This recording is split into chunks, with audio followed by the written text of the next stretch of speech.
नमस्कार दोस्तों, मैं आपका अपने चैनल HVS स्टडीज़ में स्वागत करता हूं। इस वीडियो में आपके लिए रेलवे एनटीपीसी के पेपर्स को एनालाइज किया जा रहा है। हर क्वेश्चन को हम यहां पर डिटेल में पढ़ेंगे और आपके जितना स्कोर बने, मतलब आप पहले तो अटेम्प्ट कर लीजिए, उसके बाद आप आंसर देखिएगा।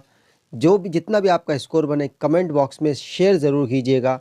अगर आप इस चैनल पर पहली बार आए हैं तो आपसे अनुरोध है, चैनल को सब्सक्राइब कर लीजिएगा। वीडियो अच्छी लगे तो वीडियो लाइक करके ज़रूर जाइएगा।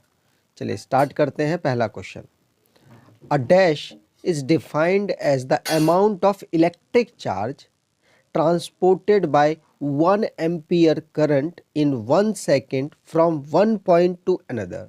मतलब ये पूछा जा रहा है इनमें से किसकी डेफिनेशन है।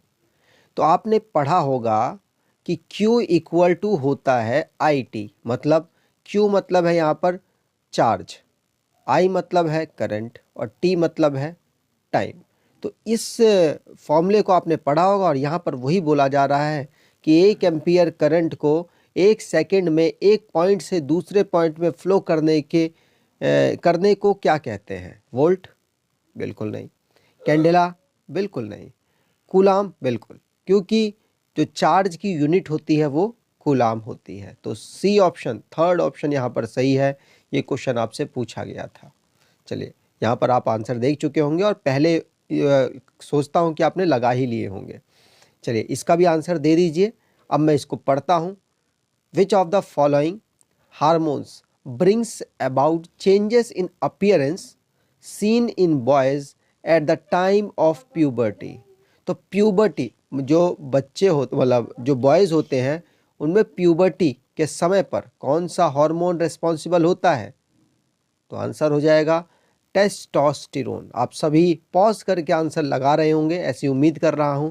तो ये जो टेस्टोस्टेरोन है ये बॉयज़ में प्यूबर्टी के समय पर सिक्रीट होता है। ठीक है, चलिए आगे बात करते हैं। और महिलाओं के समय पर कौन होता है? तो एस्ट्रोजन और प्रोजेस्टेरोन, ये दो होते हैं। तो ये दोनों आपको याद रखने हैं। ठीक है, चलिए आगे बात करें। अगला क्वेश्चन है, फेमस मोरक्कन ट्रैवलर, एक शिफ्ट में ये भी क्वेश्चन पूछा गया, इब्न बतूता किस देश से बिलोंग करते थे? तो आपको बताना था मोरक्को से। यहाँ पर क्वेश्चन पढ़ते हैं, famous Moroccan traveller Ibn e Battuta came to Delhi at the time of which of the following ruler. तो दिल्ली इब्न बतूता किसके समय काल में आए थे? तो आंसर यहाँ पर हो जाएगा इब्न बतूता मोहम्मद बिन तुगलक, जो कि सल्तनत वंश के एक राजा थे। इनके समय काल में इब्न बतूता आया था। ठीक है, और मोरक्को का निवासी था। आपसे क्वेश्चन ये भी पूछा जा सकता है। अगर आप करंट अफेयर की ई बुक ढूंढ रहे हैं, जुलाई से लेके दिसंबर तक की आपको प्रोवाइड करा रखी है सिर्फ और सिर्फ 59 रुपीज़ में। तो आप डिस्क्रिप्शन बॉक्स में इस ई बुक को परचेज़ कर सकते हैं। और कोई भी इशू हो तो आप hvsstudiesofficial@gmail.com में मेल करके अपने उस समस्या का निदान करवा सकते हैं। ठीक है, 1800 प्लस जो क्वेश्चंस हैं यहाँ पर आपके लिए कलेक्ट किए गए हैं, वो सारे के सारे मोस्ट इम्पॉर्टेंट हैं। आगे बात करें। अगला क्वेश्चन है, the chemical formula of urea. ये क्वेश्चन पूछा गया। तो बहुत सारे केमिकल फार्मूला, सॉल्ट का केमिकल फार्मूला पूछा गया, टेबल सॉल्ट का केमिकल फार्मूला पूछा गया, लेकिन यहाँ पर यूरिया का पूछा गया। तो आपको ये छोटे छोटे जो केमिकल फार्मूले हैं इंपॉर्टेंट, जो हैं जो अभी तक रिपीट किए हैं, उनको आप ज़रूर रिवाइज कर लीजिएगा। तो यूरिया का केमिकल फार्मूला होता है NH2CO NH2। तो देख लीजिए, यहाँ पर भी NH2 है, यहाँ भी NH2 है। आप इस तरीके से इसे याद करने की कोशिश कर सकते हैं। डी ऑप्शन यहाँ पर सही हो जाएगा। अगला क्वेश्चन है, from which medium sound wave can not pass through. तो साउंड किस मीडियम से पास नहीं करती? शायद आंसर देना आपका आसान हो जाएगा, वैक्यूम। वैक्यूम से साउंड पास नहीं करती।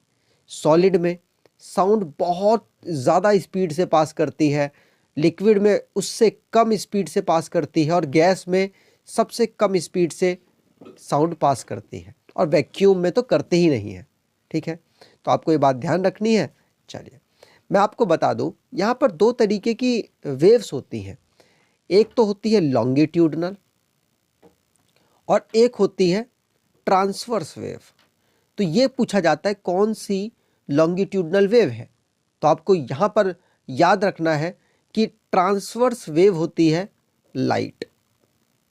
लाइट वेव को कहते हैं ट्रांसवर्स वेव, और लॉन्गिट्यूडनल वेव को कहते हैं साउंड वेव। मतलब साउंड वेव एक तरीके की लॉन्गिट्यूडनल अपना मेथड फ्लो का दिखाती है। ठीक है, चलिए आगे बात करें। अगला क्वेश्चन है, where is the headquarter of HPCL। आपसे ये क्वेश्चन पूछा गया है। तो HPCL जो अभी CBT 1 हुए हैं वहीं के क्वेश्चंस हैं। तो ये क्वेश्चन पूछा गया है, आपको ये बात ध्यान रखनी है। और HPCL का हेडक्वार्टर कहाँ पर है? तो आंसर यहाँ पर हो जाएगा, इसका हेडक्वार्टर मुंबई में है। और ये क्वेश्चन आपसे पूछा गया, आपको याद भी रखना है।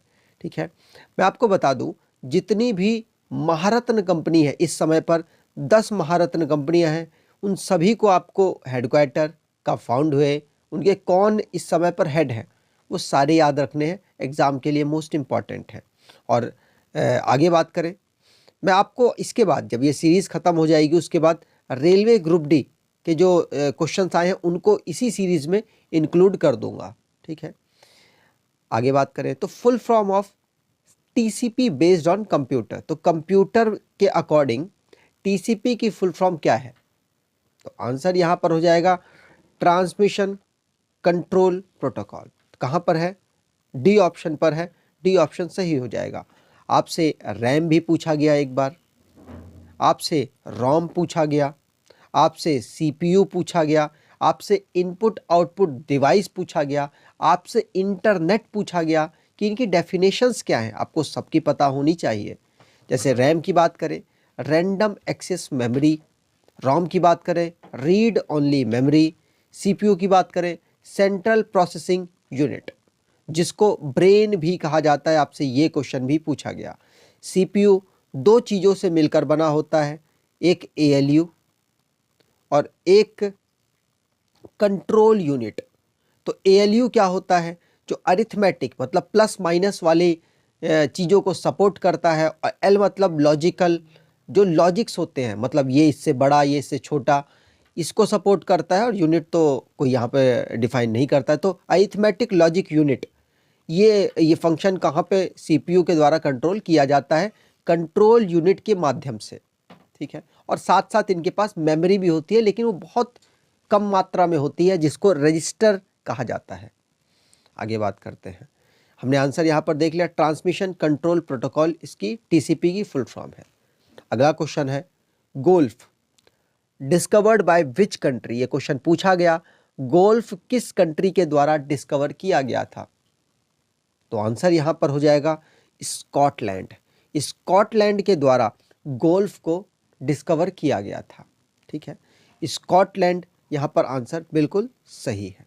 आगे बात करें, अगला क्वेश्चन है, लुसोंग फेस्टिवल मोस्ट इम्पॉर्टेंट है। मैं आपको कहता हूँ कि नॉर्थ ईस्ट के जो स्टेट हैं वो, और साउथर्न स्टेट हैं वो, यहाँ के जितने भी मंदिर हैं, फेस्टिवल्स हैं, जितने भी यहाँ पर इम्पॉर्टेंट पर्सन है, जैसे CM हो गया, गवर्नर हो गया, और जो भी यहाँ के नेशनल पार्क्स हैं, ये आपके लिए मोस्ट इम्पॉर्टेंट है। क्योंकि आप खुद सोचिए, उत्तर प्रदेश, बिहार, ये तो आई थिंक सबको पता होते हैं, 90% बच्चों को पता होते हैं।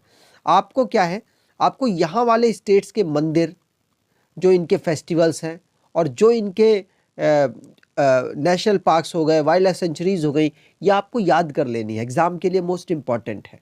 ठीक है, तो लुसोंग फेस्टिवल को सिक्किम में मनाया जाता है।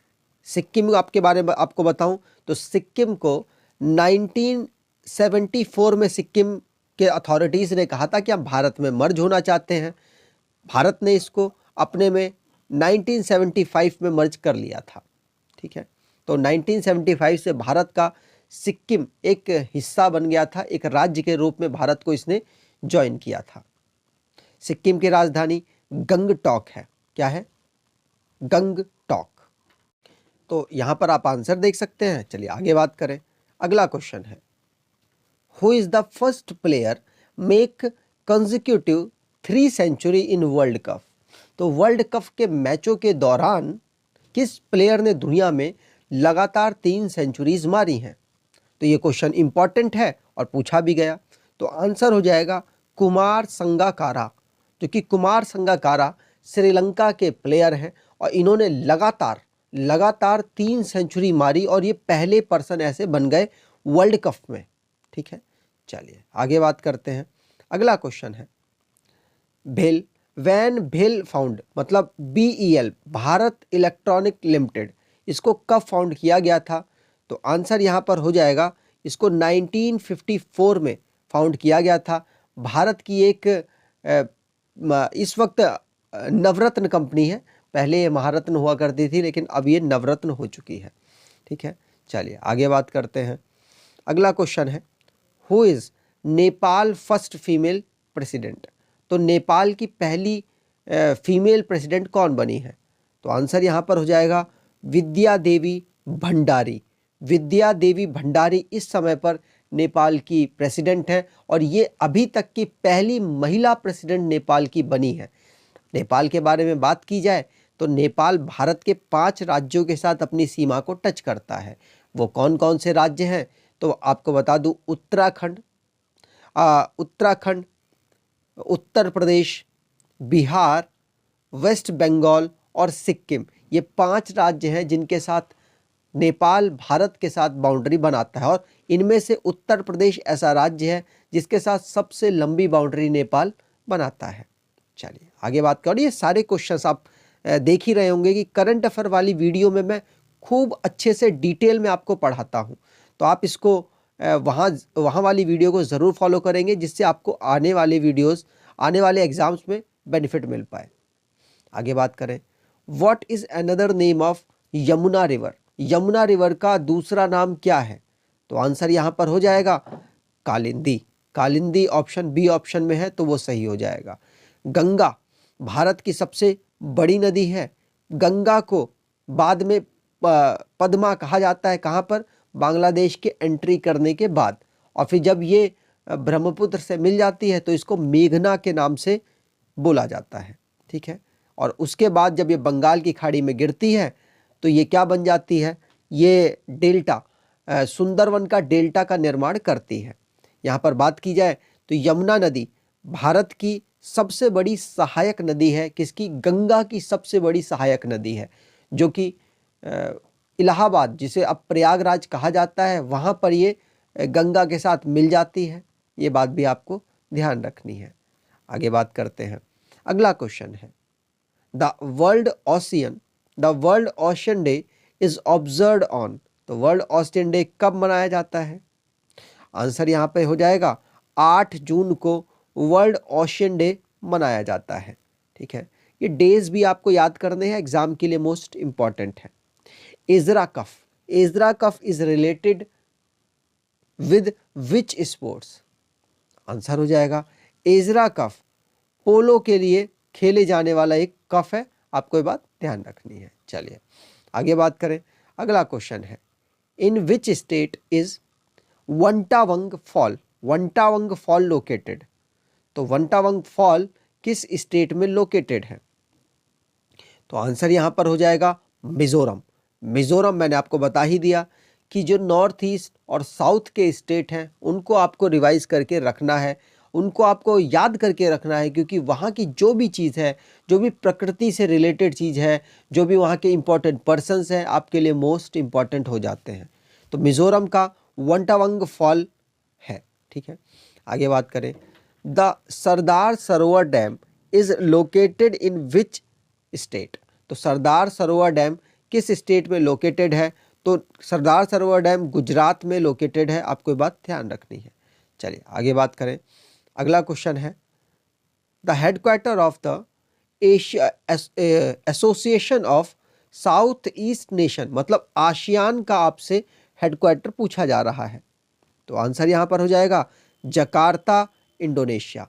जकार्ता इंडोनेशिया में आसियान का हेडक्वार्टर है, आपको ये बात ध्यान रखनी है। और आसियान को 1967 में डेवलप किया गया था। आसियान का मेंबर भारत नहीं है, ये क्वेश्चन भी आपसे पूछा गया है। ठीक है, चलिए आगे बात करें। अगला क्वेश्चन है Gorakhpur city in Uttar Pradesh is situated along the bank of which river? तो आंसर हो जाएगा गोरखपुर किस नदी के किनारे बसा हुआ एक शहर है? गोरखपुर इम्पॉर्टेंट इसलिए है क्योंकि उत्तर प्रदेश के चीफ मिनिस्टर यहाँ से आते हैं। गोरखपुर में वो सांसद थे एक समय पर, लेकिन अब वो उत्तर प्रदेश के चीफ मिनिस्टर हैं जो कि वहाँ के विधान परिषद से चुने गए हैं। तो मैं आपको बता दूं, गोरखपुर से इस समय पर सांसद है कौन? भोजपुरी एक्टर हैं जिनका नाम है किशन, रवि किशन जी। ठीक है, तो गोरखपुर किस नदी के किनारे स्थित है? तो आंसर यहाँ पर हो जाएगा राप्ती नदी के किनारे ये स्थित है। किसके? राप्ती नदी के किनारे गोरखपुर स्थित है। चलिए आगे बात करें। अगला क्वेश्चन है Reykjavik. Reykjavik is a capital of which country? Reykjavik capital किसकी है? तो आंसर यहाँ पर हो जाएगा ये आइसलैंड की कैपिटल है। ठीक है, चलिए, और आइसलैंड आपको मालूम ही होगा कि आइसलैंड यूके का एक पार्ट है। ठीक, अगर आपको ये वीडियो अच्छी लगी है तो आपसे अनुरोध है वीडियो को लाइक कर दीजिएगा, चैनल को सब्सक्राइब कर लीजिएगा और अपने कुछ दोस्तों तक वीडियो को शेयर ज़रूर कीजिएगा। धन्यवाद।